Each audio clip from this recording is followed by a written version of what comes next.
that basically I was a normal person. I wasn't some guy hanging out at bars or a bum, or I wasn't a pervert in the sense that, you know, people look at somebody and say, I know there's something wrong with him, and just tell. I mean, I was essentially a normal person. I had good friends. I led a normal life, except for this one small but very potent and very destructive segment of it that I kept very secret and very close to myself and didn't let anybody know about it.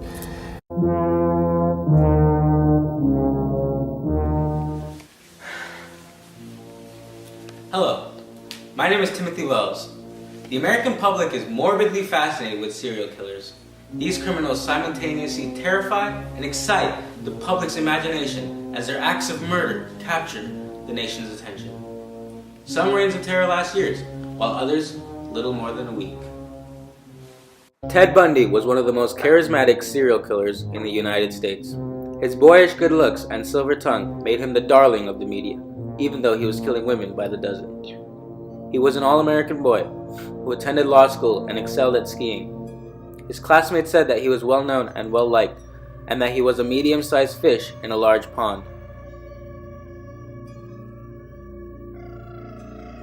After high school, he attended university in Washington, and that's where he met his first girlfriend, Stephanie Brooks. Many people believed their eventual caustic breakup was a turning point for Ted Bundy. He killed for 4 years, from 1974 to 1978, his true kill count most likely higher than anyone could imagine. He lured in his victims using his charming personality and good looks. His classic act was to pretend to be injured and appear to be burdened with moving some kind of heavy object, like a textbook or some luggage. He would draw in women and ask them to carry his stuff to his car. While the target's arms were full of heavy objects, Ted Bundy easily knocked them out and stuffed them in the car. He would later rape them, kill them, and dispose the body in a place so few people could find it.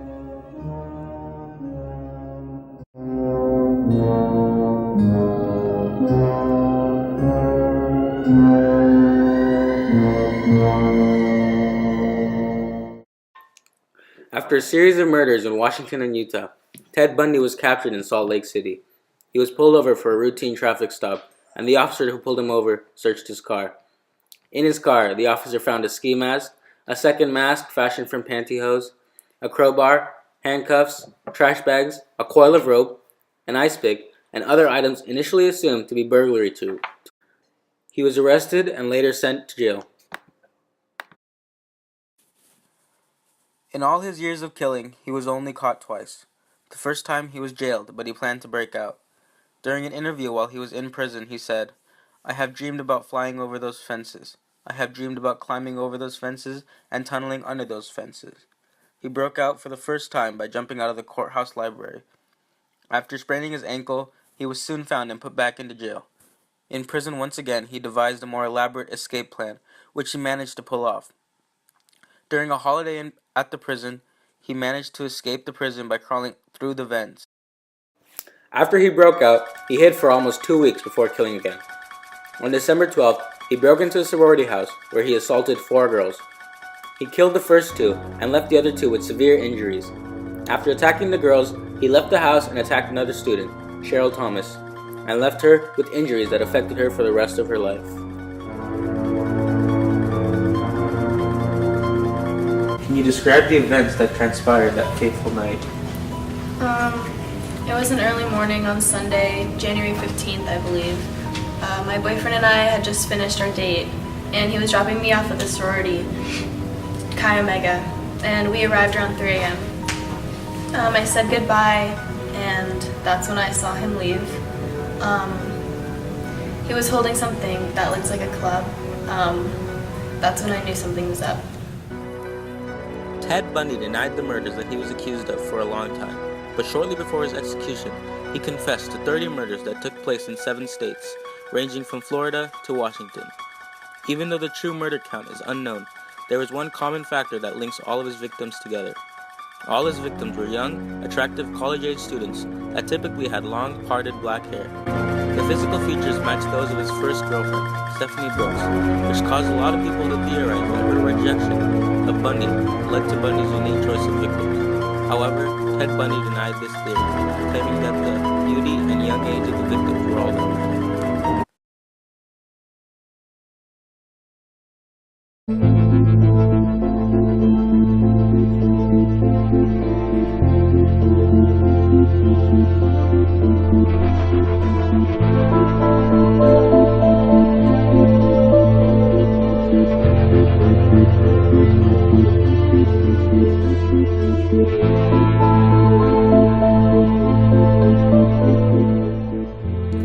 On January 24, 1989, at 7:16 a.m. Eastern Standard Time, Ted Bundy was executed by electric chair. He was 42 years old. Hi, my name is Rachel Stevenson. While Ted Bundy killed countless women and evaded authorities for 4 years, Christopher Dorner only killed a handful of cops and was cornered after 9 days. This former cop was on the warpath because of his belief that the LAPD was racist towards him. He displayed his vendetta for all to see while gunning down his victims with military-grade equipment. Christopher Dorner was a former LAPD officer who went on a 9-day rampage that claimed the lives of multiple people. His short spree of killings instilled terror and paranoia throughout Los Angeles, and especially among the policemen. Christopher Dorner was out on a vendetta and was killing off the police officers due to perceived sight that was based on his race. His military-grade equipment and specialized training set him apart from other killers by giving the police an enemy they've never faced before. His first victims were the daughter of the police chief and her fiancé.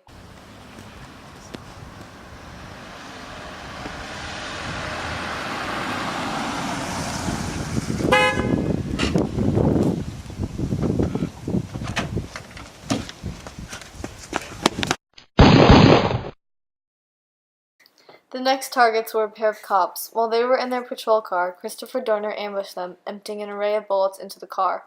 One of the cops died from his wounds, and the other was critically wounded but left for dead.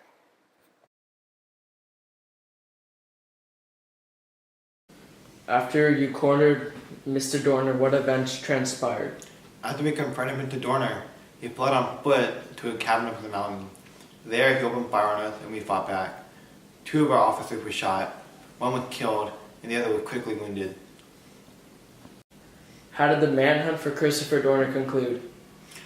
After we confronted him at the cabin, we threw in tear gas, which ignited some of the ammo within the cabin that set off a fire, and in that fire, Christopher Dorner shot himself.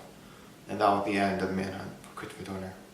Less than an hour later, residents report the sound of gunfire at a nearby cabin. As local news choppers hover overhead, SWAT teams surround Dorner and begin firing. The melee broadcast live on KCBS. The shots you're hearing are all from guns and weapons that are being fired by law enforcement officers. Shortly before 5, reports of a SWAT team approaching the fire in an armored vehicle and injecting gas into the cabin before reportedly peeling back the walls of that cabin like an onion.